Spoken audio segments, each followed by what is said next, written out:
दिल्ली के जंतर मंतर पर बंजारा समाज की ओर से धरना प्रदर्शन किया गया। इस अवसर पर सैकड़ों की संख्या में बंजारा समाज के अनेक लोग यहां पर पधारे हुए थे। इनकी क्या मांग है और ये क्या सरकार से क्या आशा रखते हैं, आइए जानते हैं इनके प्रतिनिधि से। बंजारा समाज जो है ये हिंदुस्तान के अंदर 13-14 करोड़ है और दूसरी कम्युनिटी है वो भी अपने आप को बंजारा समाज से जो दूसरी और अदर कम्युनिटी है कुछ वो भी बंजारा समाज को बिलोंग करती हैं। जैसे हमारे बाबा लखी शाह बंजारा थे, उन्होंने गुरु तेग बहादुर साहब जी का जो है संस्कार किया गुरुद्वारा रकाबगंज साहब में टांडा, जहाँ उनका घर था बाबा लखी शाह जी का, बहुत बड़े व्यापारी थे। तो गुरु तेग बहादुर साहब जी का जो धड़ था वो अपने गड्ढों में जो गाड़ियाँ होती थी कॉटन वगैरह की जो व्यापार करते थे, उसमें गुरुद्वारा शीशगंज साहब से लेके अपने गड्ढे में लेके अपने घर जो है रकाबगंज साहब में जो टांडा होता था अपने घर में जो है उनका संस्कार किया। और गुरु तेग बहादुर साहब जी का जो शीश था गुरुद्वारा शीशगंज साहब से वो भाई जेता जी जो है वो अनंतपुर साहब लेके गए। तो ये बंजारा समाज का बहुत बड़ा इतिहास है।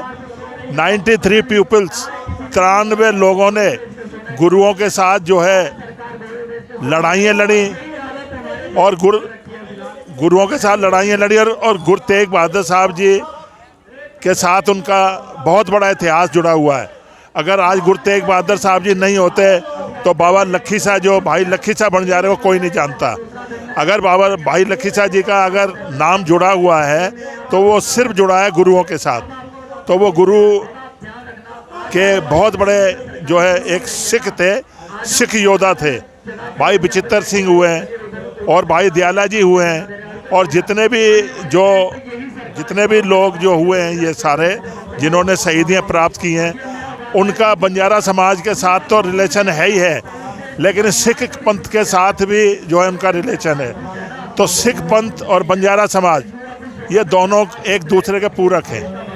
एक्चुअली ना मुझे बंजारा समाज का बहुत बड़ा एक शुभ चिंतक होने के नाते, मैं तो सारे समाजों का शुभ चिंतक हूँ, लेकिन बंजारा समाज जो है पूरे हिंदुस्तान के अंदर अलग अलग कैटेगरी में बटा हुआ है।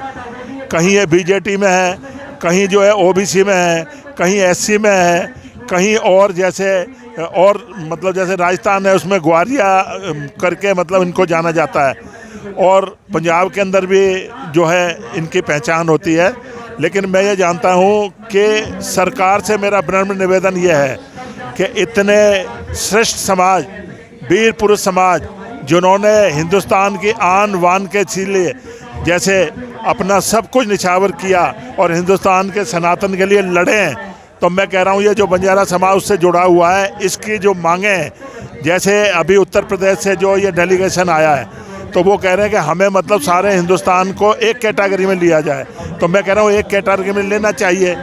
उत्तर प्रदेश में भी उनकी सरकार है, सेंटर में भी उनकी सरकार है। तो मैं सरकार से विनम्र निवेदन कहता हूँ कि ये सभ्य समाज को अपना जो है जो भी आज इन्होंने सांकेतिक धरना दिया है तो मेरे को भी थोड़ा सा दर्द हुआ, तो मैं भी इसमें हाजिर हुआ हूँ। तो सरकार से यही अपील करता हूँ कि इस समाज को जो है ST का दर्जा दिया जाए।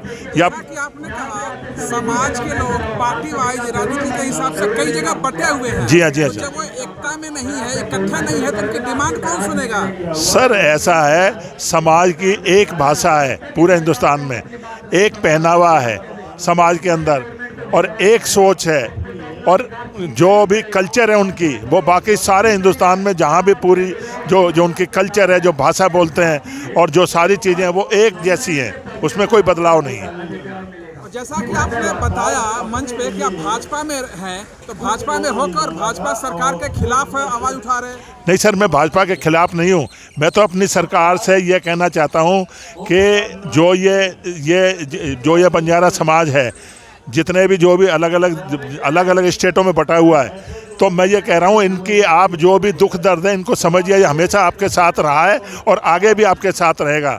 मैं सरकार को कोई गलत बात नहीं कह रहा, मैं सरकार का नुमाइंदा होते हुए मैं ये बात कह रहा हूँ साहब, ये जो कौम है, ये बहुत बड़ी मतलब एक दानी कौम भी है, जैसे पार्लियामेंट है और जितना भी इसके साथ जो भी एरिया है वो सारा बाबा लखी साहब बंजारे का था। तो मैं कह रहा हूँ कि जब उन्होंने इतनी सारी कुछ चीज़ें जब दान में दे दी, जब इन्होंने कुछ नहीं किया, तो अब इस जो कौम है, ये जो बंजारा समाज है, इसकी विनम्रता से जो भी आज सांकेतिक जो इन्होंने जो प्रदर्शन किया है, तो इनकी मांगों को मांगना चाहिए और पूरे हिंदुस्तान को एक कैटेगरी में लेना चाहिए बंजारा समाज। यहाँ आए हैं तो समाज के मुख्य 3 मांग बताइए, मुख्य 3 मांग। ठीक है, एक तो मैं कह रहा हूँ कि जैसे कि कर्नाटक वगैरह में जो है कुछ सरकार ने कुछ अपने जैसे टांडा डेवलपमेंट कॉरपोरेशन या कुछ और भी जो NGO संस्थाएं बनाई हैं, सरकार ने अपनी बनाई हैं, तो उसमें बंजारा समाज के लिए ही वो गवर्नमेंट से जो फंड अलॉट होता है। तो मैं ये कह रहा हूँ कि जहाँ जहाँ कहीं भी जो बंजारा समाज के लोग जो गरीब स्थिति में हैं, तो मैं ये कह रहा हूँ कि वहाँ कोई ऐसा ही कोई मतलब जो है ट्रस्ट बनाया जाए सरकार की तरफ से, ताकि सरकार के बजट में कुछ वो फंड बंजारा समाज के लिए हो, तो उनके टांडों में जो टांडे होते हैं उनके अंदर पानी की व्यवस्था हो, सफाई की व्यवस्था हो, और जो गरीब जो विडोज वगैरह हैं और जो गरीब लड़की हैं उनकी शादी वगैरह के लिए हो। और इस कौम के लिए अगर सरकार चिंतित नहीं होगी तो कौन चिंतित होगा। मैं तो अपनी सरकार को ये जो है विनम्र निवेदन ये करना चाहता हूँ पार्टी के नाते। अंत में मैं ये जानना चाहता हूँ कि साल भर से कम चुनाव के रह गए हैं। जी हाँ। और आप जिस तरह से आवाज़ उठा रहे हैं, अगर ये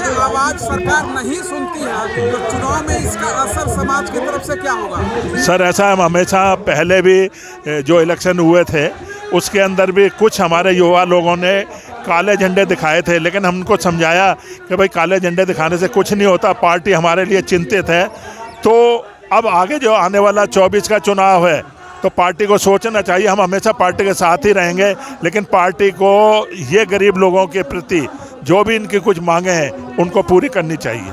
अच्छा, अभी तक भारतीय जनता पार्टी में एक बंजारा प्रकोष्ठ पहले नहीं था, आजकल बंजारा प्रकोष्ठ बनाया है, तो बंजारा प्रकोष्ठ की तरफ से भी कुछ यहाँ पे मांगे हैं, कोई प्रतिनिधि आए हुए हैं? सर, बंजारा DNT समाज से जो है बंजारा प्रकोष्ठ से प्रकोष्ठ बनाया हुआ बंजारा प्रकोष्ठ। सर, बंजारा प्रकोष्ठ बनाया है, इन्होंने इनविटेशन दिया, और ये भी जो प्रकोष्ठ चल रहा है, जो ये धरना दे रहे हैं, ये ओम प्रकाश नायक जी जो बंजारा समाज से ST के उत्तर प्रदेश से जो हैं ये अध्यक्ष हैं।